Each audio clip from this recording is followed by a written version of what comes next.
Okay, fourth attempt. My friggin' USB cable keeps coming loose in the middle of my film.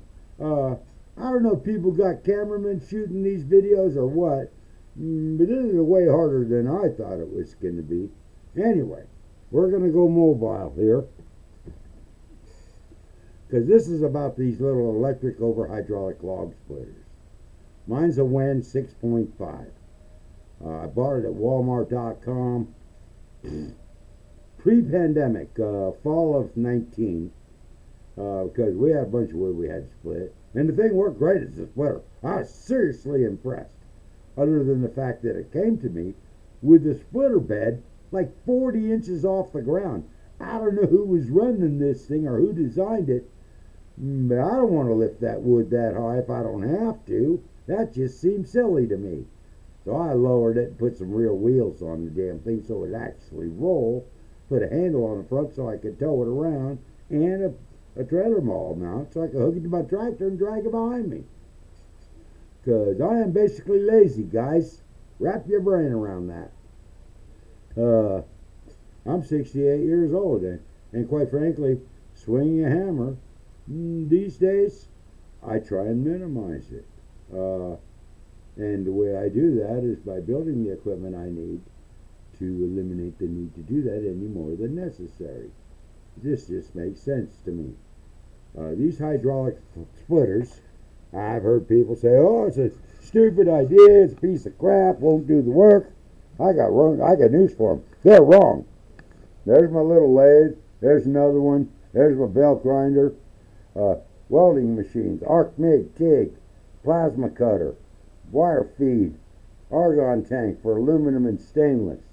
There's a 1x30. I bought that 1x30 to replace one that detonated. I paid like 40, 50 bucks for it. Who knows? Who cares? 1x30 is a handy little grinder. But you do have to modify them when you get them. Do the research online. Do the mods. And you'll be happy with it. This is a little anvil I built for a guy I know down in Cookville. Who bought one of them cast iron ones from Harbor Freight. I'm building him a kit.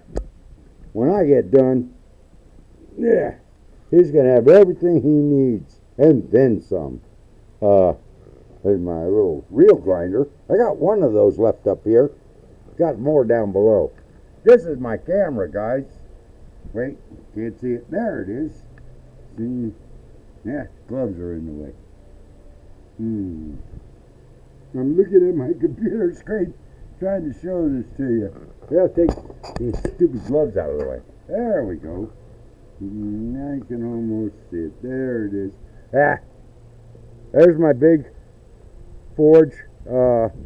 It's just a regular old coal forge and a brine quench tank. Coming out here to the foundry area. The little toaster oven in the corner. That's my annealing oven. There's one of them piece of crap 4x36 belt sanders from Harbor Freight. 2-burner forge. That's my oil quench right there. And that's my homemade anvil. Planishing hammer. Treadle hammer. I built that based on the Clay Spencer design. I just eliminated a lot of the peripherals that didn't need to be there. Made a cleaner unit out of it. At the moment, it's got a 25-pound hammer there. And I'm giving serious consideration to adding another 5 pounds to it. I also have a motor and a controller, which I'm thinking about putting in there. There's one of my gas melting furnace. Here's the little Wen we're talking about. Note the $10 Harbor Freight pedal down there. Little clip adapter that holds that chain connection. That's some kind of lamp chain or something. I don't know where the hell that came from. It's hooked to the lever. I tried to use cable there and screwed around with the adjustments on it. It was a battle. I couldn't get it to work the way I wanted to. I gave up and went with that chain. What I've done here is bypass their electric with the exception of that breaker they have that protects their motor. That, by their paperwork, says that's a 2-horsepower motor. What I paid for this thing, $225, I don't know that I can buy any motor other than a VEVOR in a 2 horsepower electric motor for $225. This little wrench I made, Allen wrench, 9/16, lets you pull these two 3/8 bolts, which stabilize this, and the Allen wrench lets you pull the strap for the anvil. Pull those off, you're back to having a log splitter. Difference is now it operates off a pedal instead of a switch and a lever. Keep your hands out of the damn anvils. I'm pretty happy with this little device right here, guys. And this will do a lot of work. There are some little features here that most guys, if you don't read the damn instructions, you're not going to know about. Here's a big one. Close the darn thing to where you're going to work. Slide this down, whoops, and tighten it. Now your press doesn't open all the way, so it's got less travel, works better, goes faster. When you store it, release that. They all have this. This is a cylinder vent. Needs to be open when you're running it. That's important. Okay. Now we're down to the important stuff. The main reason I'm making this is I thought I was done with this thing. I brought it out here, got it set up. I'm not quite done yet because I need to lock those wheels in place so she doesn't roll around. This concrete not as level as it could be, and it's sitting on a little bump, and it'll roll this way if I don't lock the wheel there. So I got to fix that. But I thought I was done when I brought it out here, and I went to work a piece of 3/4 inch bar stock, and what I had was 2 fullers in there, and when I hit it, the one on the ram kicked sideways. I tried it again, and it did the same thing again. Okay, fine. I shut down, put the steel over there, and let it cool off.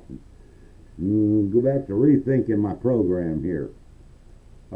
What I decided to do to correct that particular dilemma,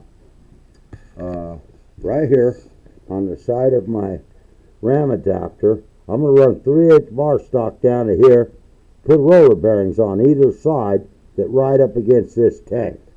A guy could do this with maybe some real hard plastic wheels. I don't know about plastic. They make these hospital wheels have a real hard rubber on them. That would work there. Me, I got a bag of those skateboard roller bearings. They were like $6 for 20 of them. I bought 40. Threw them in my bearing box with a whole bunch of other bearings I got. And I use them for all kinds of stuff because they are versatile and they're worthwhile to have. That's what I'm going to use there. It just needs to stabilize it so it's not shifting. It annoys me that it kicks side to side like that. And stabilizing it will just make it that much more efficient. Worthwhile. We'll do more work faster. There's a lot of guys out there say these things won't do the job. I'm sorry, they're wrong. These will do a phenomenal amount of work, and it just takes the burden off my shoulder and elbows. And I'm kind of happy about that. Another thing, I like the way these dies work. I saw another guy using this type of configuration. This is efficient, works good. I can literally put fullers in it, fuller apiece, have the flatters sitting on that counter right there, jerk the fullers out, drop the flatters in, and in the same heat, do some flattening. Yeah, it's going to cool off before I'm done, but I can make some progress, so that's worthwhile. The ability to change these dies so quickly, really cool. I haven't made butchers for this yet, but I'm not even sure I want to. I'm thinking about it. On the other hand, the other thing I'm looking at, these dies are all 4140. What I'm thinking about doing is re-annealing these dies, drilling the back and tapping them so I can screw Hardy adapters in them so I can drop them into the anvil. or my welding table inside, which also has a hardy hole in it. I put that in there because sometimes I use my guillotine in there. That little little electric melting furnace I have in there will heat a piece of steel just fine. That little darling hits 1800 degrees. Underneath that counter in there is a smaller version of that. Those are made with, the little one has a 6-inch stovetop burner, and the big one has an 8-inch stovetop burner. You get these things at Walmart.com. They're probably cheaper at eBay and Amazon. I just don't shop there if I can avoid it. I prefer Walmart. It's just easier. They got like 3 million suppliers. Those burners, $10, $12 a piece. They don't cost nothing. I spent way more on the matting and concrete for these furnaces than I did on the electric elements. These things are simple to build. They're effective. They let you melt and cast aluminum, tin, antimony, bronze if it's alloy. Once the bronze is alloyed, the melting temperature drops to a certain extent. But it takes an hour for that big electric furnace to melt enough bronze to make it worth the trouble. So I don't really use it for that. I have a little gas furnace right here that works just fine. I make bronze knives. I don't even call them knives. I call them letter openers. And I'm really not a blacksmith. I'm more of a fabricator. I prefer building things. I use my equipment out here to make tools more than anything else. So I have made a whole bunch of knives over the years. Anyway, that's what I was talking about when I said that this thing has its idiosyncrasies. That little problem, once that's resolved, I think I'm going to be pretty happy with this little press. I doubt that I will ever convert it back to a log splitter because I just don't want to be bothered anymore. I have a big shop down below. Has a big wood furnace in there we used to heat the place. And that thing will gobble up a rick of wood in a week. Keeping that shop warm. I really don't feel the need to use that shop anymore. I'm pretty happy up here in my little foundry. And yes, this is a foundry. I have melting furnace, I have forge, I have anvil, vices, drill presses, lathes, bandsaw drill, just everything I need, and then some. The only thing I'm missing, and if anybody wants to give one away, I'd dearly love to have a tabletop mill. Maybe I get one for Christmas if I'm lucky. Anyway, let's head back inside because it's chilly out here. One more trip around the foundry. There's that treadle hammer. This is just a simplified version of a Clay Spencer design. Uh-oh, probably should have made sure that was in.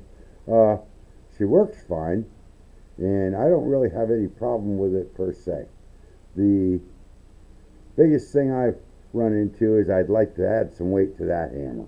I think it'll be more efficient.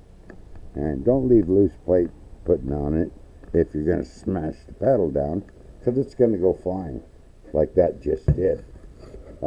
Anyway, that handles that. Plug the computer back in here. There's a couple blanks. These are bronze. This is what I tend to make here. I call them letter openers. They're not really knives. Anybody's got any questions about how I went about that or what needs to be done there, feel free to drop me a link and I'll get back to you.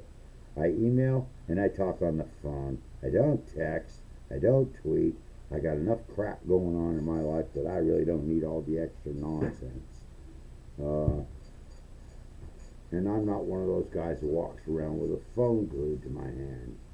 That's my phone.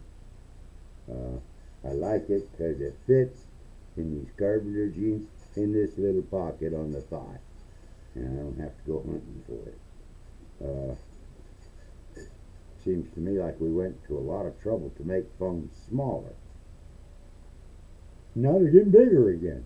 And I don't really get that. My first cell phone was like this big and had a socket thing bolted right to the dash of my truck. Big whip antenna went all the way to the tailgate, and a box behind the seat. I've been carrying a cell phone for almost 40 years. Before that, I was a beeper. I retired 2 years ago. I gave thought to turning this damn phone off. Never ceases to amaze me. You go to Logan's, you order a porterhouse steak, they set some bitch in front of you, that phone's gonna ring. That's just how it works. Anyway, I digress, man.